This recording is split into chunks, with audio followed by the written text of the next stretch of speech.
Hello dear brother. आज हम लोग कक्षा 8 की साइंस जिज्ञासा को पढ़ेंगे। चैप्टर 8 को द्रव्य की प्रकृति, तत्व, यौगिक और मिश्रण के बारे में। आइए इस चैप्टर को शुरू करते हैं। शुरू करने से पहले ये चैप्टर का जो दृश्य है कुछ इस तरह दिख रहा है, इसको हम ध्यान पूर्वक देखेंगे। कुछ बच्चे खेल रहे हैं, कुछ बच्चे पढ़ रहे हैं। ठीक है, बैग है, बॉटल है, यहाँ तमाम प्रकार की वस्तुएं हैं। ठीक है, आगे बढ़ेंगे। अब देखने के बाद यहाँ कुछ प्रश्न दिया गया है, उस प्रश्न को हम पढ़ेंगे। क्या है?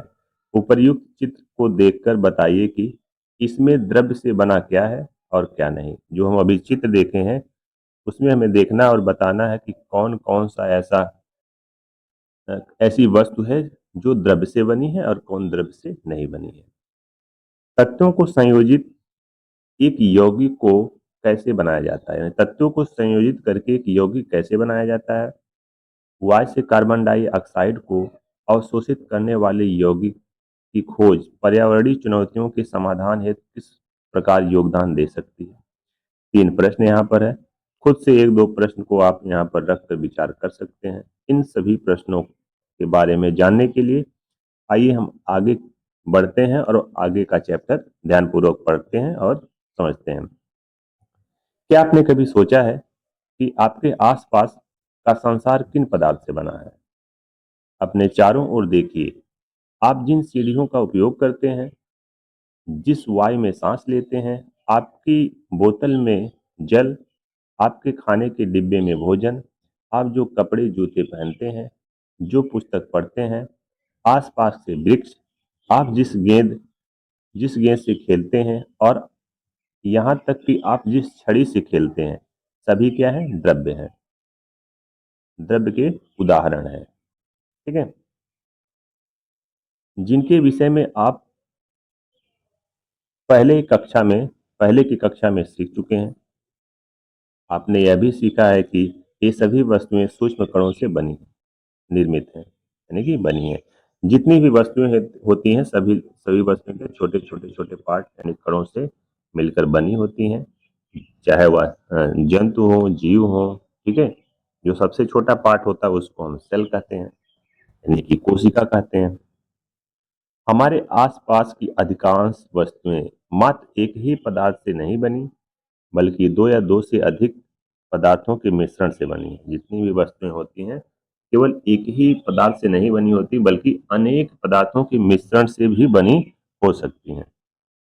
आइए हम समझते हैं कि पदार्थ किन किन जो मिश्रण होते हैं, किन किन पदार्थों का मिश्रण होता है, यानी कि जो मिश्रण बनता है किन किन पदार्थों को, कौन कौन से पदार्थ को मिलाकर मिश्रण तैयार किया जाता है, मिश्रण की प्रकृति क्या होती है, मिश्रण के घटक क्या होते हैं, मिश्रण कितने प्रकार के होते हैं, इन सब के बारे में हम लोग ध्यानपूर्वक पढ़ेंगे और उसके बारे में समझेंगे। आइए सबसे पहले हम लोग पढ़ते हैं मिश्रण क्या है। मिश्रण के बारे में हम लोग पढ़ेंगे। क्या आपने कभी सोचा है कि आपके पोहे को इतना स्वादिष्ट क्या बनाता है? जो पोहा है हमारा एक खाने वाली वस्तु है, खाद्य पदार्थ है, यह इतना स्वादिष्ट हमें क्यों लगता है? इतना अच्छा कौन सी चीज हम इसको इसको स्वादिष्ट बनाती है? या उत्तम अंकुरित सलाद कैसे बनता है? अंकुरित सलाद इसके नीचे दिया गया है, ये सलाद है। उत्तम कैसे बनता है, अच्छा कैसे बनाया जाता है? ठीक है, इसका स्वाद कैसे अच्छा हमको लगता है? आइए इसके बारे में हम लोग समझते हैं। ये दोनों अनेक सामग्रियों के मिश्रित कर बनाए गए, जो दोनों है खाद्य पदार्थ हैं, अनेक सामग्रियों से मिश्रित करके बनाए गए हैं। हम दैनिक जीवन में पदार्थों को मिश्रित होने की प्रक्रिया का अवलोकन करते हैं। दैनिक जीवन में यानी कि डेली डेली जो हमारा रूटीन होता है, हम प्रत्येक प्रत्येक पदार्थों को मिश्रित करके मिश्रण बनाते हैं और उसका उपयोग करते हैं। चाहे वह जो हम चाय पीते हैं उसमें कई पदार्थ मिले होते हैं। ठीक है, जो हम सब्जी बनाते हैं, खाना बनाते हैं, सब्जी में भी कई पदार्थों का मिश्रण होता है। कई पदार्थों को मिश्रित करके हम मिलाते हैं, बनाते हैं, तब वो हमें स्वाद में अच्छा लगता है। ठीक है, चाहे रोटी बनाएंगे उसमें भी हम कई पदार्थों का मिश्रण करते हैं। ठीक, जल में घुली हुई चीनी भी एक मिश्रण है। जल में चीनी जब मिलाते हैं वह भी एक प्रकार का मिश्रण है। इसी प्रकार सूप और शिकंजी जो हम पीते हैं वह भी एक प्रकार का मिश्रण है। दो या दो से अधिक पदार्थों को मिश्रित किया जाता है और जहां प्रत्येक पदार्थ अपने गुणधर्मों को बनाए रखता है तब वह मिश्रण कहलाता है। ठीक है, मिश्रण किसे कहते हैं? जब दो या दो से अधिक पदार्थों को हम आपस में मिलाते हैं और जितने भी पदार्थ को हम उसमें मिलाएंगे वह अपने गुण धर्मों को क्या करेगा? बनाए रखेगा। यानी उनकी जो खुद की क्वालिटी होगी, खुद का जो उनका गुण होगा, जब उसको हम एक दूसरे के साथ मिलाएंगे ना, उसमें भी वह खुद के ही गुण धर्म को वहां पर वह उसका रहेगा। जैसे मान लीजिए यह पोहा है और यह है लाल मिर्च, हरी मिर्च है। अब हरी मिर्च क्या होती है? तीखी होती है। अब इसको हम छोटा छोटा बारीक कट करके हम इसमें मिला दिए। मिलाने के बाद भी तो जो मिर्च होगी उसका स्वाद तीखा होगा, यानी कि उसका गुणधर्म पहले तीखा था, अब भी मिलाने के बाद तीखा है। वही चीज इसमें कह रहा है, जब हम दो या दो से अधिक पदार्थों को मिश्रित करते हैं जहाँ प्रत्येक पदार्थ अपने गुणधर्म को बनाए रखता है तब हम उसको मिश्रण कहते हैं, ना कि वह अपने गुणधर्म को बदल दे। जब हम दो या दो से अधिक कई पदार्थों को मिलाते हैं और अपने जो उनका बेस गुणधर्म होता है अगर वह उसको बनाए ना रखें, मतलब उसको खत्म कर दें और नए पदार्थ को उत्पन्न कर दें, तब वो मिश्रण नहीं होता है। ठीक है, आगे उसके बारे में पढ़ेंगे। चलिए आगे देख लेते हैं। जो विशिष्ट पदार्थ मिश्रण बनाते हैं वे मिश्रण के घटक कहलाते हैं। घटक क्या है? जैसे मान लीजिए मिश्रण है, इसमें जो जो पदार्थ मिले हुए हैं, जैसे मिर्च हो गई और ये नमकीन हो गई, ये धनिया हो गया, ये इन सबको क्या कहेंगे? इस मिश्रण का घटक कहेंगे, उसको कहते हैं घटक। मिश्रण के घटक रासायनिक अपक्रिया नहीं करते हैं, यानी जो घटक होते हैं वो आपस में मिलकर दूसरा पदार्थ नहीं बनाते हैं, वही पदार्थ बने रहते हैं और अ, अपने गुणधर्म को बनाए रखते हैं। कुछ मिश्रणों में उनके घटक जैसे अंकुरित सलाद में मूंग, चना, प्याज और टमाटर सरलता से दिखाई देते हैं। इसके नीचे अगर हम देखेंगे, यहाँ पर क्या है? अंकुरित सलाद है और इसके घटक क्या क्या है? मूंग है, चना है, प्याज है, टमाटर है। ठीक है, ये दिख रहे हैं हमको।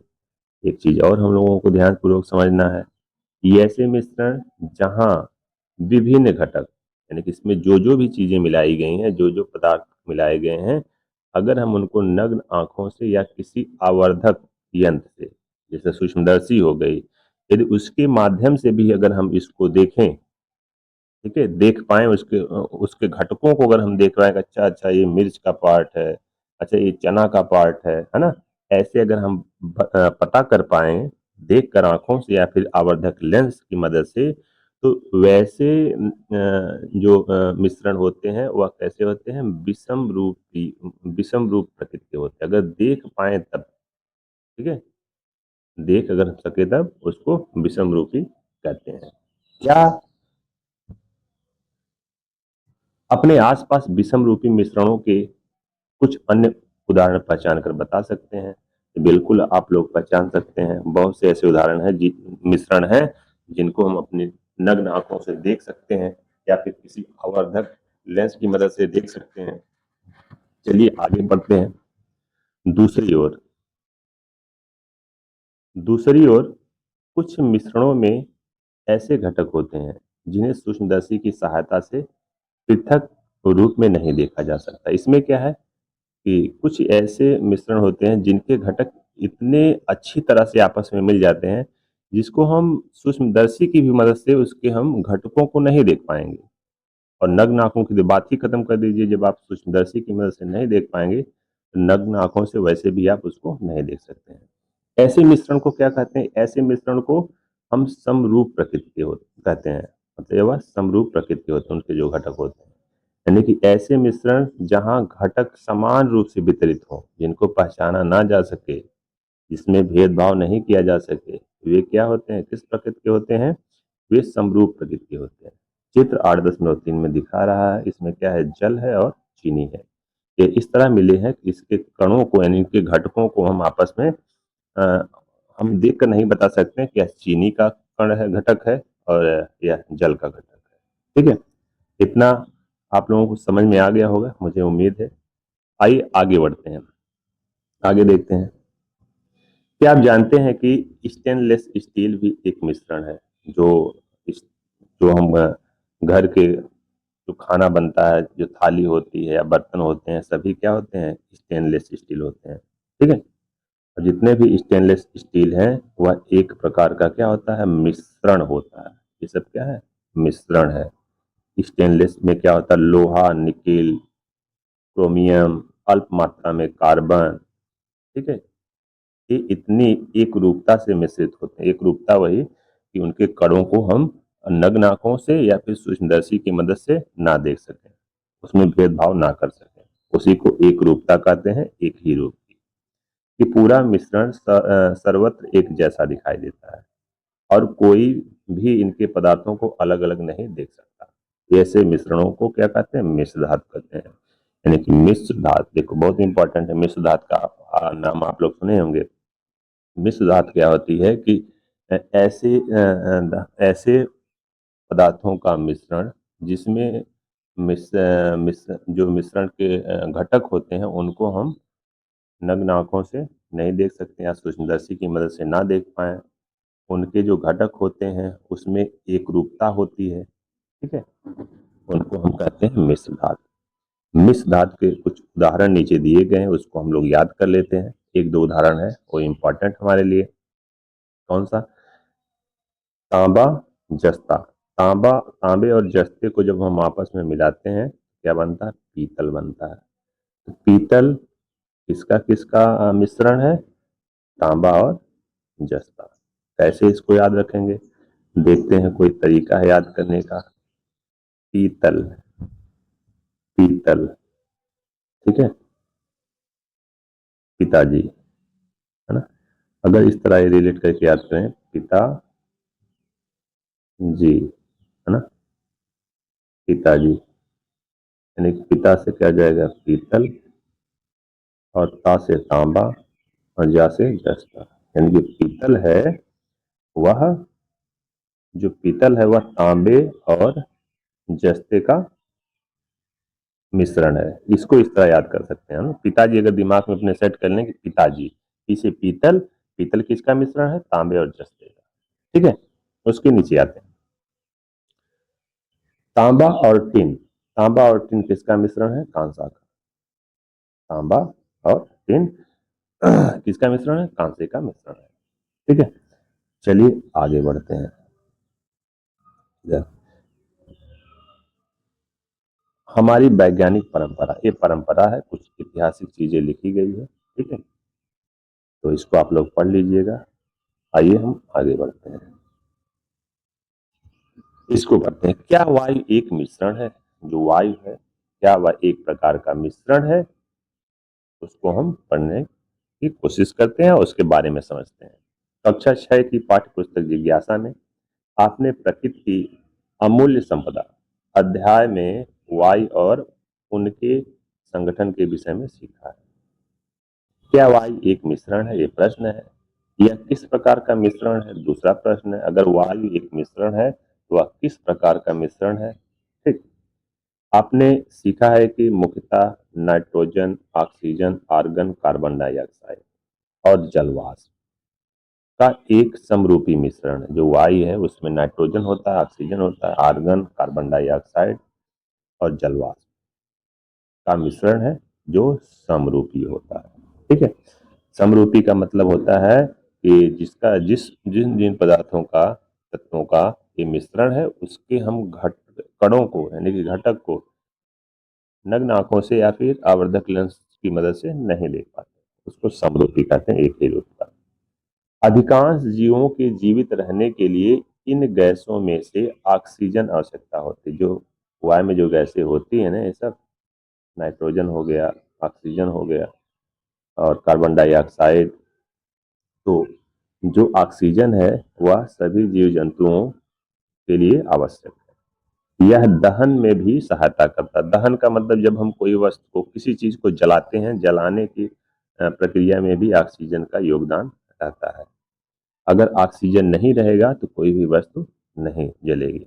जैसे हम लोग देखते हैं जो आग बुझाने वाला जो होता है ना, यंत्र जो होता है, एक लाल सा बना होता है, हर जगह रहता है, चाहे वह विद्यालय हो जाए, हॉस्पिटल हो, या फिर बैंक हो, और रेलवे स्टेशन हो, मतलब हर जगह ऐसी जगह पर रखा होता है जहाँ आग लगने का खतरा रहता है। उसमें उसमें क्या भरा रहता है? Carbon dioxide. उसमें क्या भरा रहता है? Carbon dioxide.